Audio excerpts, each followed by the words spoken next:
Hello my dear நெட்டி for you viewers எல்லாத்துக்குமே ஒரு வணக்கம். தமிழ் இண்டஸ்ட்ரியில் வந்து நிறைய அப்டேட்ஸ்லாம் வந்துட்டு இருக்கு. அதில் முக்கியமான இன்னொரு அப்டேட் என்ன அப்படின்னா, மே 31 வந்து பார்த்தோம் அப்படின்னா என்ஜிகே படம் ரிலீஸ் ஆக போது. நம்ம எல்லாத்துக்குமே தெரியும், செல்வராகவன் அவரோட டேரக்ஷன், சூர்யா அவர் நடிப்பில் வந்து மிகப்பெரிய பிரம்மாண்டமாக உருவாயிருக்கு. அந்த படம் வந்து எல்லாருமே பார்க்கறதுக்கு ஈகராக வெயிட் பண்ணிட்டு இருக்கோம்.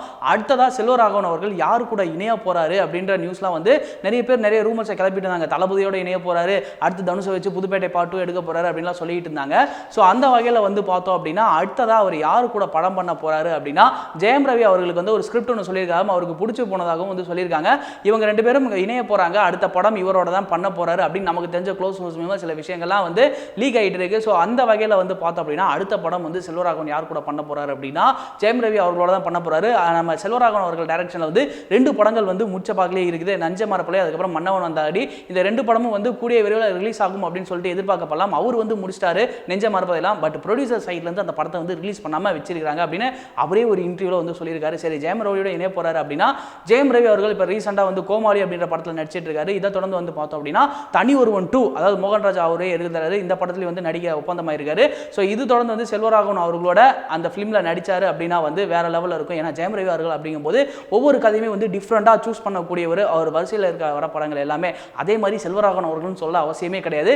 அவரோட ஸ்கிரிப்ட் எப்போதுமே வந்து ரொம்ப தமிழ் சினிமாவிலே அவுட் ஆஃப் த ஃபீல்ட் அப்படின்னு சொல்லலாம், அவுட் ஆஃப் த பாக்ஸ் அப்படின்னு சொல்லலாம். நம்ம எதிர்பார்க்காத அளவுக்கு வந்து அந்த படம் இருக்கும். ஓவராலாக இவங்க 2 பேரும் இணைகிறாங்க அப்படிங்கும்போது அந்த எக்ஸ்பெக்டேஷன் அப்படின்றது வேற லெவலில் ஹூஸ் பம்பலாக ஏறி நிற்குது. நீங்கள் இந்த காம்போ பற்றி என்ன நினைக்கிறீங்க அப்படின்றத கீழே மறக்காம கமெண்ட் பாக்ஸில் கமெண்ட் பண்ணுங்க.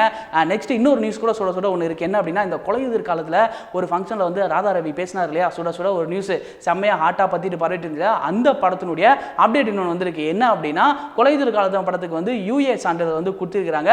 ஸோ இதுதான் வந்து அந்த நியூஸும் கூட. ஸோ இந்த 2 நியூஸும் கேட்டு நீங்கள் எந்த அளவுக்கு ஹாப்பியாக இருந்தீங்க, எந்த படத்துக்கு ஈகராக வெயிட் பண்ணுறீங்க அப்படின்றத கீழே மறக்காம கமெண்ட் பாக்ஸில் கமெண்ட் பண்ணிடுங்க. இந்த வீடியோ உங்களுக்கு பிடிச்சிருந்துச்சு அப்படின்னா லைக் பண்ணுங்க, ஷேர் பண்ணுங்க, கமெண்ட் பண்ணுங்க. மறக்காம நெட்டி ஃபரிக்கு சப்ஸ்கிரைப் பண்ணுங்க, கூடவே இருக்க பெல் ஐகானை கிளிக் பண்ணிருங்க. ஸோ சர்க்கார் படத்தில் நம்ம தளபதி நிறைய விஷயங்கள் சொல்லியிருக்காரு. அதில் ஒரு விஷயம் வந்து நல்லாவே ட்ரெண்ட் ஆச்சு. அந்த விஷயம் வந்து மறுபடியும் இப்போ ட்ரெண்ட் ஆகிட்டு இருக்கு. அது என்ன நியூஸ் அப்படின்னு நீங்கள் தெரிஞ்சுக்கணும் அப்படின்னா கீழே ஒரு லிங்க் இருக்கும். அதாவது வந்து டிஸ்கிரிப்ஷனில் நான் ஒரு லிங்க் தரேன். அந்த வீடியோ போய் பாருங்க. பார்த்துட்டு அந்த வீடியோ உங்களுக்கு பிடிச்சிருந்துச்சு அப்படின்னா அந்த வீடியோக்கு போய் கமெண்ட் பண்ணுங்க. அது என்ன வீடியோ தெரிஞ்சுக்கணும் அப்படின்னா அந்த வீடியோ நீங்கள் போய் பார்க்கணும். லிங்க் கீழே இருக்க டிஸ்கிரிப்ஷனில் இருக்கு. Hi, this is GV Prakash. Net TV for you. Like பண்ணுங்க, ஷேர் பண்ணுங்க, சப்ஸ்கிரைப் பண்ணுங்க.